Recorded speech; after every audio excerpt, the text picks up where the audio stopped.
কোরআন আছে যেখানে শান্তি আছে, কোরআন নাই যেখানে শান্তি নাই সেখানে। আর কোরআন যেখানে আছে সেখানে শান্তি থাকবে কি থাকবে না? কোরআন যেখানে নাই ওইখানে যতই আপনি শান্তি তলাশ করেন না কেন, শান্তি কখনোই আসবে না। এই জন্য আল্লাহ রাব্বুল আলামিন বলেন, আলিফ লাম রা, কিতাবুন আনজালনাহু ইলাইকা লিতুখরিজান নাসা মিনাজ যুলুমাতি ইলান নূর। এটা হচ্ছে এমন একটি গ্রন্থ, এমন একটি বুক, কিতাবুন আনজালনা, এটা নাজিল হয়েছে গরু ছাগলের জন্য নয়, পশু পাখির জন্য নয়, এটা নাজিল হয়েছে মানব জাতির কল্যাণের জন্য। আল্লাহু আকবার বলেন। ইলাইকা লিতুখরিজান নাস, এটা মানব জাতির জন্য। কি জন্য নাজিল হলো, কেন নাজিল হলো?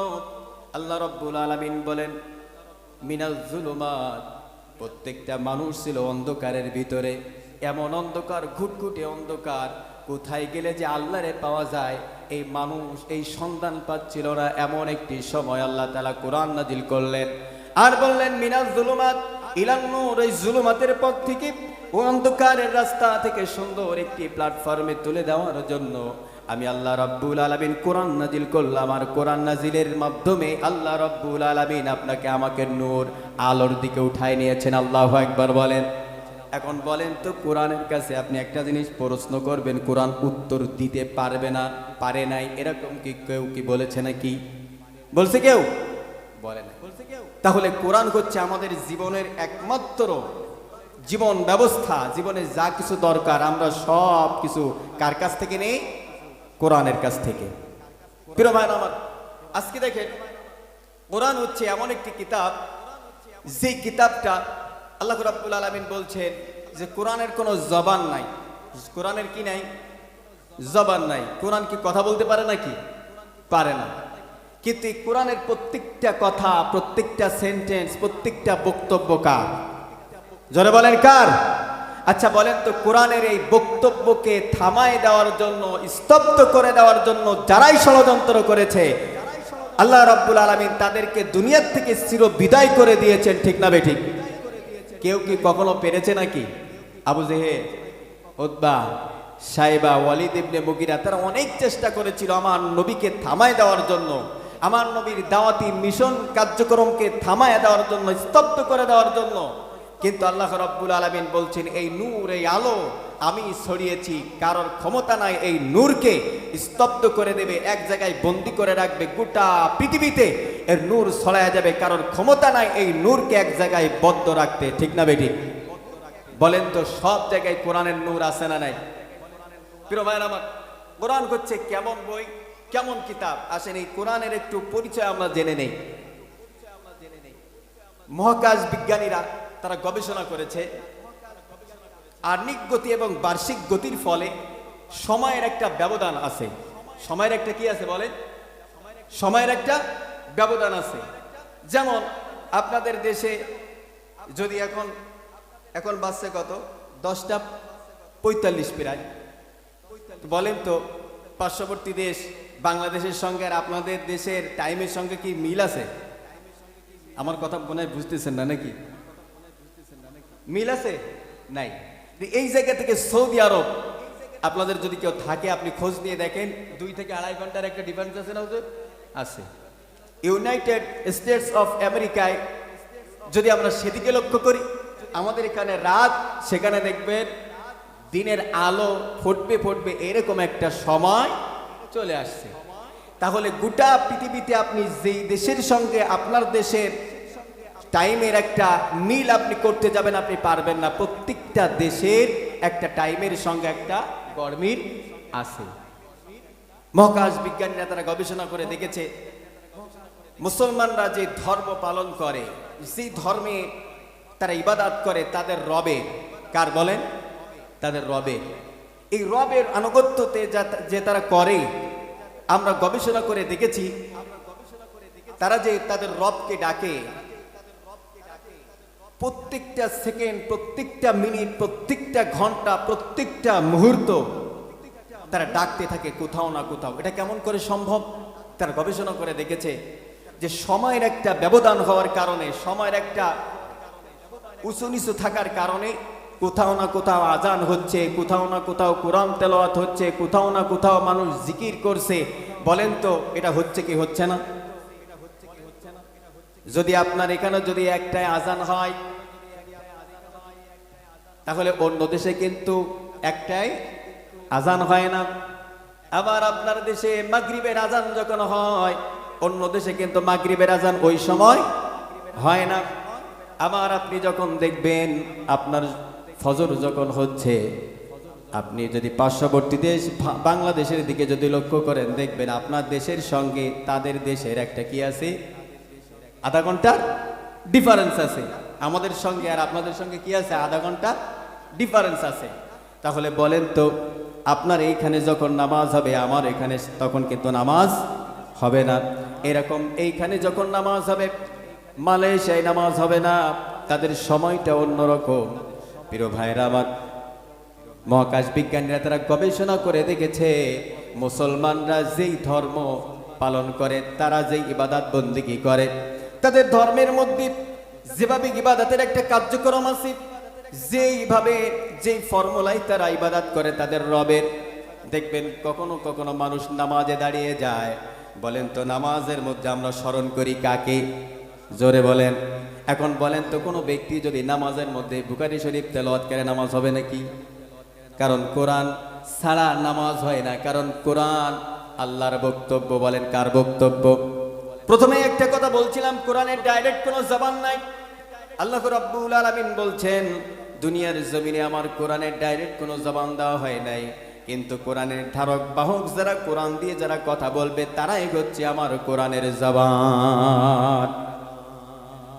আবার এই ব্যক্তিগুলো যখন দুনিয়া থেকে বিদায় হয়ে যাবে, বিদায় হওয়ার পরে এই কোরআন তাদের জন্য জবান হয়ে যাবে, আল্লাহর কাছে সুপারিশ করবে। কোরআনের প্রত্যেকটা পাতা থেকে শব্দ বের হবে, আল্লাহর কাছে বলবে, আল্লাহ দুনিয়ার জমিনে আমি কোরআন আমাকে ধারণ করেছে, আমাকে নিয়ে তারা কথা বলেছে, আলোচনা করেছে, আলোচনা শুনেছে।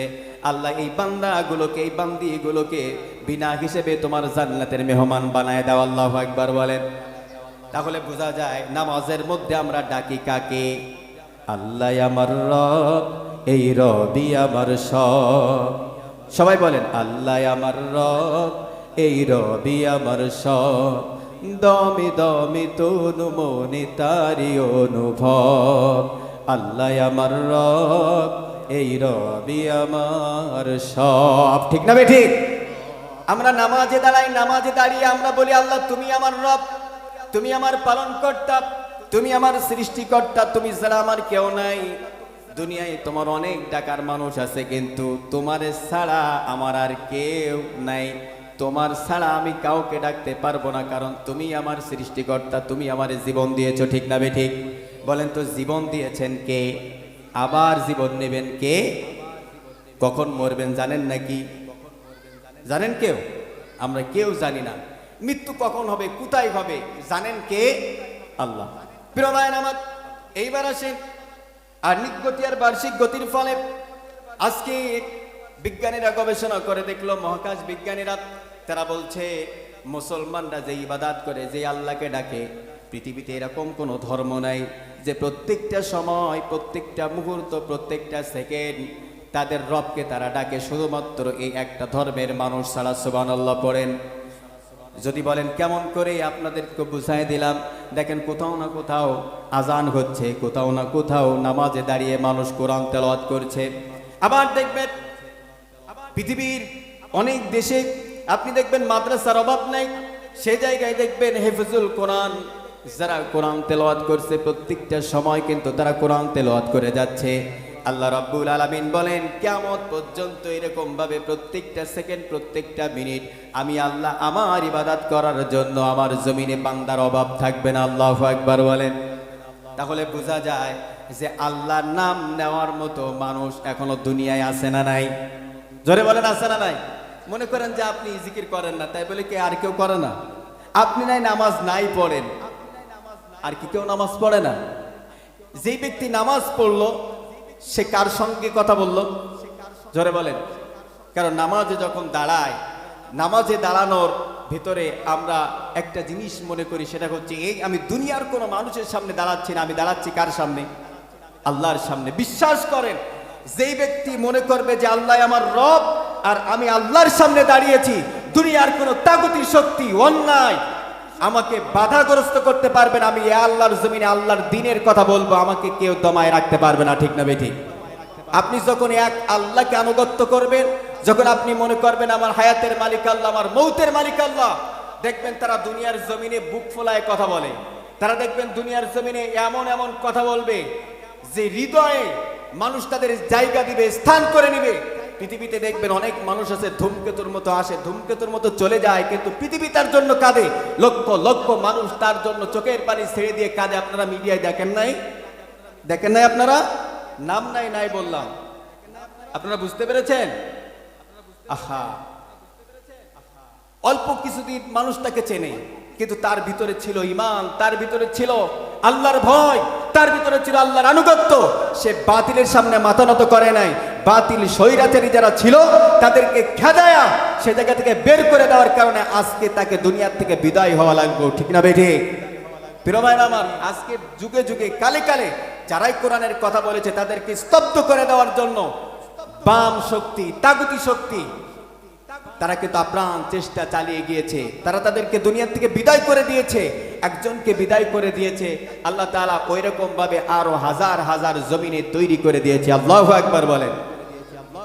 রব্বুল আলামিন বলেন, কোরআন হচ্ছে, এটা হচ্ছে নূর, এটা হচ্ছে আলো। এই আলোকে যারা থামায় দেওয়ার চেষ্টা করবে, এরা কখনোই থামায় দিতে পারবে না। কারণ আমি আল্লাহ রব্বুল আলামিন এই কোরআনকে সংরক্ষণ করার দায়িত্ব নিজের হাতে নিয়েছি।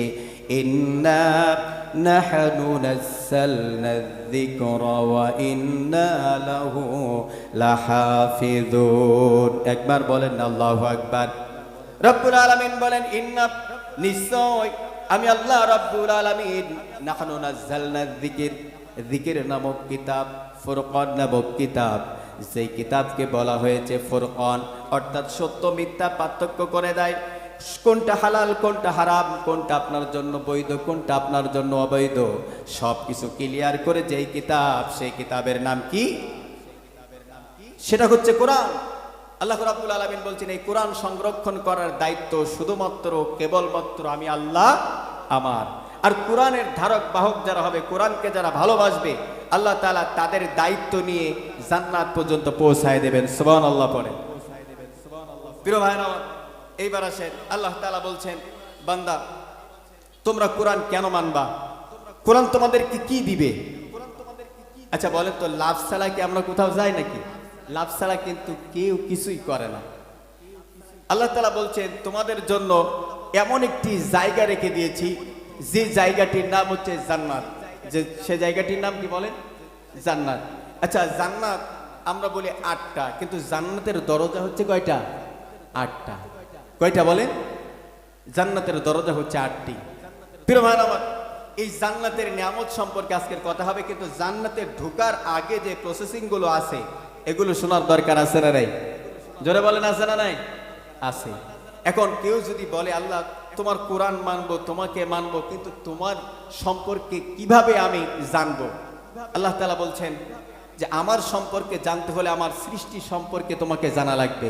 কোন সম্পর্কে বলে? আল্লাহর সৃষ্টি সম্পর্কে জানা লাগবে। আল্লাহ রাব্বুল আলামিন বলেন, বান্দা তুমি যদি বড় বড় পাহাড়ের দিকে যদি লক্ষ্য করো, এখন বলেন তো, বড় বড় পাহাড় যখন আমরা দেখি, পাহাড়ের কাছে যদি প্রশ্ন করা হয়, পাহাড় তুমি বলো না তোমারে কে সৃষ্টি করেছে? পাহাড় প্রশ্নের অ্যান্সার দেয়, কিন্তু আপনি আমি শুনতে পাই না। পাহাড় কিন্তু জবাব দিতে থাকে, আমার সৃষ্টিকর্তা যিনি, তিনি হচ্ছেন আল্লাহ। আবার দেখবেন পাহাড়ের মধ্য থেকে যে ঝর্ণার পানিগুলো ঝরে, কত সুন্দর দৃশ্য আমরা দেখি। বলেন তো, এরকম ভাবে বিভিন্ন জায়গায় আমরা ভ্রমণে যাই, আমরা কিন্তু পাহাড় দেখতে যাই, ঝর্ণা দেখতে যাই, বড় বড় মহাসমুদ্রগুলো দেখার জন্য আমরা এদিক সেদিক চলে যাই। আল্লাহ রাব্বুল আলামিন বলেন, সব কিছুর মাঝে যদি তোমার রবকে খোঁজ করো, তাহলে তোমরা বুঝতেই পারবে তোমাদের রবের পরিচয়। ঠিক না বেঠিক? সাগর নদী আর পাহাড় বনে, পাখিদের গুনগুন গুঞ্জরণে। সাগর নদী আর পাহাড় বনে, পাখিদের গুনগুন গুঞ্জরণে ভেসে আসে ওই সুমধুর তান, চারিদিকে শোনো আল্লাহর জয়গান। আল্লাহ মহান, আল্লাহ মহান, আল্লাহ মহান, আল্লাহ মহান। ঠিক না বেঠিক? আল্লাহ তো তিনি মহান, তিনি সবকিছু সৃষ্টি করেছেন। এখন বলেন তো, আপনি যখন ঝর্ণার দিকে তাকাবেন আল্লাহর পরিচয় কি আপনি পাবেন না? আপনি যখন বিশাল বড় সাগরের দিকে আপনি যখন লক্ষ্য করবেন যে বিশাল বড় বড় ঢেউ, এই যে মহাসমুদ্র মহাসাগর, এই সাগর যিনি বানিয়েছেন তিনি কে? আল্লাহ। তাহলে সব কিছু সৃষ্টির স্রষ্টাকে আল্লাহ। আজকের আল্লাহকে বুঝি না বলে আজকের আমরা মসজিদে যাই না। আজকে আল্লাহকে বুঝি না বলেই একজন মানুষ আর একজন মানুষের উপরে জুলুম করি। আমরা আল্লাহকে বুঝি না বলেই, আল্লাহকে চিনি না বলেই, তার পরিচয় সম্পর্কে ভালোভাবে অবগত না হওয়ার কারণেই আজকে দেখেন আমরা একজনকে আর একজনকে দিয়ে কষ্ট দেই। আবার দেখবেন অনেকেই দেখবেন যে ভাই যদি থাকে 5টা, দেখবেন 4 ভাইয়ের ফাঁকি দেয় কি দেয় না। এক ভাই ভালো মতন করে পিতামাতারে বুঝায়া লিখে নেয়, আর বোন যদি থাকে বোনদেরকে বুঝায় যে তোমরা ভালো জায়গা নিও না, এটা আমাদের প্রাপ্য, আমরা ছেলে, আমাদের জায়গা ভালো দরকার, তুমি তো মেয়ে, তোমার তো বিয়ে হয়ে গেছে, তোমার জমি জমার দরকার নাই। আছে না নাই? এরকম আল্লাহর ওলি আছে না? তাহলে বলেন তো, আমরা যে এই কাজগুলো করি যদি আল্লাহর ভয় থাকতো কারো জমি ফাঁকি দিতে পারতাম? আল্লাহর ভয় যদি থাকতো নামাজ বাদ দিতে পারতাম? আল্লাহর ভয় যদি থাকতো কখনো কি সুদ খেতে পারতাম, ঘুষ খেতে পারতাম? পারতাম না। কারণ আমাদের মধ্যে কার ভয় নাই? আল্লাহর ভয় নাই। আর আল্লাহর ভয় যার মধ্যে নাই, আল্লাহর কাছে তার কোনো দাম নাই। প্রিয় ভাইরা আমার, আল্লাহ রাব্বুল আলামিন বলছেন, তাহলে তোমরা যদি তোমাদের রবকে যদি চিনতে চাও, তোমাদের রবকে যদি বুঝতে চাও, তাহলে সর্বপ্রথম কি করো? আমার সৃষ্টির দিকে তোমরা তাকাও, আমার সৃষ্টি দেখে দেখে তোমরা ঈমান আনো। আর আল্লাহর সৃষ্টি যদি নিয়ে যদি গবেষণা করি, বলেন তো আল্লাহর সৃষ্টির মধ্যে স্রষ্টাকে পাওয়া যায় কি যায় না? আল্লাহ নবী, বিশ্ব নবী মুহাম্মদ সাল্লাল্লাহু আলাইহি ওয়াসাল্লাম, তিনি এসেছেন আল্লাহকে চিনাই দেওয়ার জন্য। কারণ যেই সমাজ, যেই ব্যক্তি, যেই দেশের মানুষ তাদের রবকে চিনবে, তার রবের আনুগত্য তার অন্তরের মধ্যে ঢুকবে, ওই সমাজে, ওই ফ্যামিলিতে, ওই রাষ্ট্রে কোনো প্রকার অশান্তি থাকবে না। কথা আমার নাকি আল্লাহর? জোরে বলেন। আল্লাহর কোরআন দিয়ে যখনই একটা সমাজ চলবে, একটা রাষ্ট্র চলবে, আল্লাহ রাব্বুল আলামিন বলেন ওই সমাজে, ওই রাষ্ট্রে কোনো প্রকার দুর্নীতি থাকবে না, অন্যায় থাকবে না। অন্যায়ভাবে কাউকে গুম করা হবে না, খুন করা হবে না, অন্যায়ভাবে কোনো মানুষদেরকে মানুষের উপরে জুলুম করা হবে না। আল্লাহ রাব্বুল আলামিন বলেন কোরআন যখন থাকবে না, ওই সমাজে ফিতনা বাড়বে না, কমবে। আল্লাহ রাব্বুল আলামিন এই জন্য বলছেন, ইতিপূর্বে যতগুলা নবী এবং রাসূল এসেছে, প্রত্যেকটা নবী এবং রাসূলের উপরে ঐশী গ্রন্থ আমি আল্লাহ রাব্বুল আলামিন নাজিল করেছি, আমার পক্ষ থেকে এক একটা কিতাব নাজিল করেছি। কিন্তু চূড়ান্ত কিতাব, যেই কিতাবের পরে আর কোনো কিতাব লাগবে না। ইতিপূর্বে যত কিতাব এসেছে ওই কিতাবের আর দরকার নাই। একমাত্র একটা কিতাব এসেছে দুনিয়ার জমিনে, যে কিতাবের মধ্যে অতীতে যা কিছু ঘটেছে, বর্তমানে যা কিছু ঘটবে, ভবিষ্যতেও যা কিছু ঘটবে, আল্লাহ রাব্বুল আলামিন সব যে কিতাবের মধ্যে দিয়েছেন, বলেন তো সেই কিতাবের নাম কি? কোরআন। আল্লাহ রাব্বুল আলামিন বলছেন এই কোরআন দিয়ে মানুষদেরকে সুন্দর একটা প্ল্যাটফর্মে তুলে দেওয়ার জন্য, সুন্দর একটি রাস্তায় তুলে দেওয়ার জন্য আমি আল্লাহ রাব্বুল আলামিন আমার নবী মুহাম্মদ বলেন সাল্লাল্লাহু আলাইহি ওয়াসাল্লামকে আমি আল্লাহ রাব্বুল আলামিন দুনিয়ার জমিনে পাঠিয়ে দিলাম। আল্লাহু আকবার বলেন। বলেন তো এই নবীর ভালোবাসা আমাদের অন্তরে কম না বেশি? যে ব্যক্তি আল্লাহর নবীর ভালোবাসা তার অন্তরের মধ্যে না ঢুকাইতে পারবে, ওই ব্যক্তির জন্য আল্লাহর জান্নাত হারাম। ঠিক না ঠিক? রাসূলের সীমাহীন ভালোবাসা ছাড়া ঈমানের এতটুকু নেই, দাম নেই। আছে নাকি?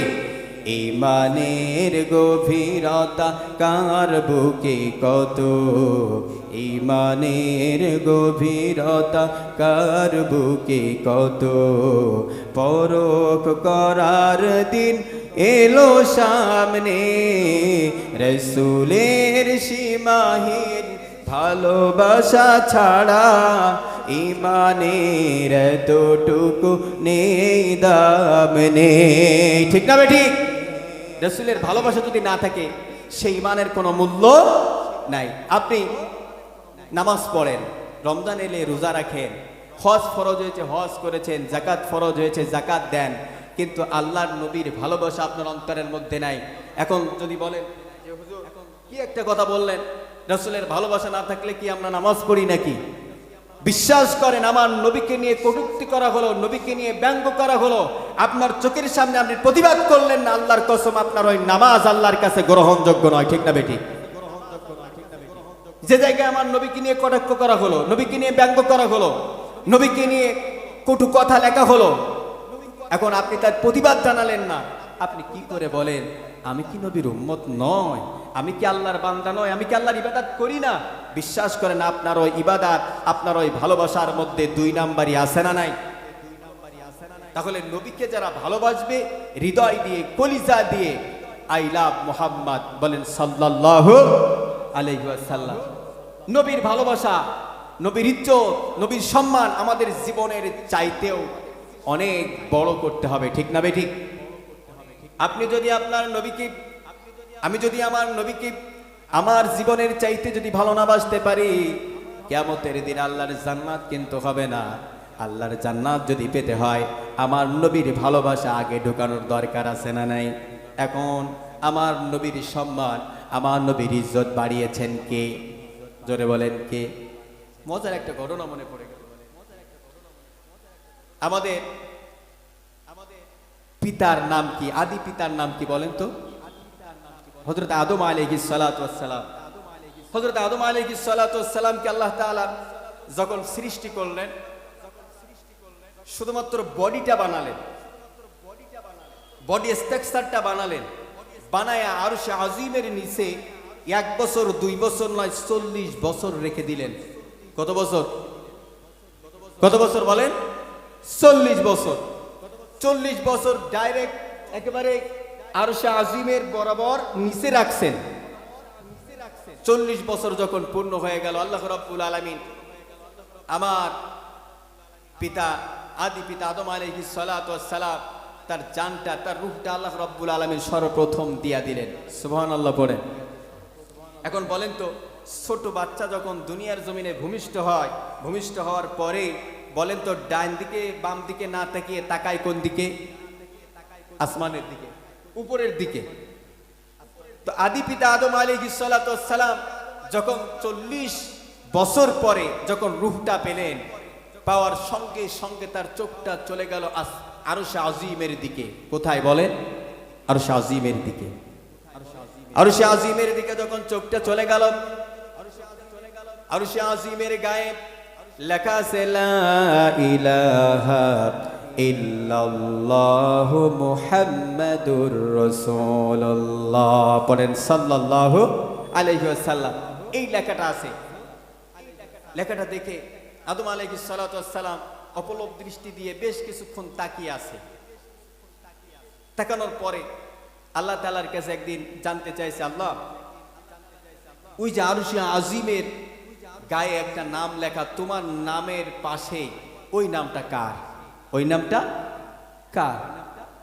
আদম আলাইহিস সালাতু ওয়াস সালামের এই কথা শুনে আল্লাহ তাআলা একটু মজা নেওয়ার জন্য বলছে, আদম তুমি বলো না এই নামটা তুমি কোন কোন জায়গায় দেখছো? আদম আলাইহিস সালাতু ওয়াস সালাম বলছে, আল্লাহ কোন কোন জায়গায় দেখি নাই তুমি তাই বলো। রব্বুল আলামিন যখন বলছে, আদম রে তুমি কোন কোন জায়গায় এই নামটা দেখছো? আদম আলাইহিস সালাতু ওয়াস সালাম বলছে, আল্লাহ 40 বছর আমার বডিটা বানায় রাখছা, 40 বছর পরে যখন তুমি আমার বডির মধ্যে রূহটা দিলা, রূহটা পাওয়ার সঙ্গে সঙ্গে আরশে আজিমের দিকে যখন আমি লক্ষ্য করলাম, লক্ষ্য করে দেখলাম লা ইলাহা ইল্লাল্লাহু মুহাম্মাদুর রাসূলুল্লাহ। এই নামটা যখন আমি দেখলাম প্রথম, শুধু তাই নয়, তুমি যখন জান্নাতে নিয়ে যাওয়ার জন্য জিবরাইল আলাইহিস সালাতু ওয়াস সালামকে যখন পাঠায় দিলাম, আমি জিবরাইলের দিকে যখন লক্ষ্য করলাম, জিবরাইলের কপালে দেখলাম লা ইলাহা ইল্লাল্লাহু মুহাম্মাদুর রাসূলুল্লাহ পড়েন সাল্লাল্লাহু আলাইহি ওয়াসাল্লাম। আল্লাহ রাব্বুল আলামিন জানতে চাইলো, আদম রে তুমি আর কোন জায়গায় দেখছো? আদম আলাইহিস সালাম বলছে, তোমার জিবরাইল যখন আমারে নিয়ে যখন জান্নাতের কাছে পৌঁছাইছে, জান্নাতের গেটের দিকে তাকায় দেখি এই নামটা লেখা। আবার আল্লাহ জানতে চাইলেন, আদম রে আবার কোন জায়গায় দেখছো? আদম আলাইহিস সালাম তখন বলছে, আল্লাহ জান্নাতের মধ্যে যখন প্রবেশ করলাম, জান্নাতের বড় বড় অট্টালিকাগুলো যখন আমি দেখলাম, প্রত্যেকটা অট্টালিকার গায়ে, প্রত্যেকটা ইটের গায়ে, প্রত্যেকটা জায়গায় আমি দেখি ওই নামটা লেখা। ওগো আল্লাহ, শুধুমাত্র বিল্ডিং এর গায়ে নয়, যেই ফলটা আমি ধরতে যাই ওই ফলের গায়েও লেখা লা ইলাহা ইল্লাল্লাহু মুহাম্মাদুর রাসূলুল্লাহ। যেই ফুলের দিকে আমি তাকাই ওই ফুলের মধ্যেও লেখা আল্লাহ, এই নামটা লেখা। আল্লাহ বলো না এই নামটা কার? আল্লাহ রাব্বুল আলামিন বলছেন, আদম রে এই নামটা সাধারণ কোনো নাম নয়, এই মানুষটা সাধারণ কোনো মানুষ নয়, ইনি হচ্ছেন আমার নবী মুহাম্মদ, ইনি হচ্ছেন আমার বন্ধু। আমি যাকে সৃষ্টি না করলি, তোমাকে সৃষ্টি করতাম না, তোমার কোনো অস্তিত্ব থাকতো না, আসমান এবং জমিন যা কিছু দেখছো কিছুই সৃষ্টি হতো না। আদম আলাইহিস সালাতু ওয়াস সালাম বলছে, আল্লাহ ইনি কি সেই মুহাম্মদ? আল্লাহ রাব্বুল আলামিন বলছেন, ইনি হচ্ছেন আমার নবী মুহাম্মদ, বলেন সাল্লাল্লাহু আলাইহি ওয়াসাল্লাম। প্রিয় ভাইরা আমার, আদম আলাইহিস সালাতু ওয়াস সালাম কেন বললেন ইনি কি সেই মুহাম্মদ? কারণ আল্লাহ রাব্বুল আলামিন পৃথিবী সৃষ্টি হওয়ার 50,000 বছর আগে, কত বছর? 50,000 বছর আগে পৃথিবী তখনও সৃষ্টি হয় নাই। আল্লাহ রাব্বুল আলামিন 2টা সেমিনার করেছিলেন, বলেন কয়টা? 2।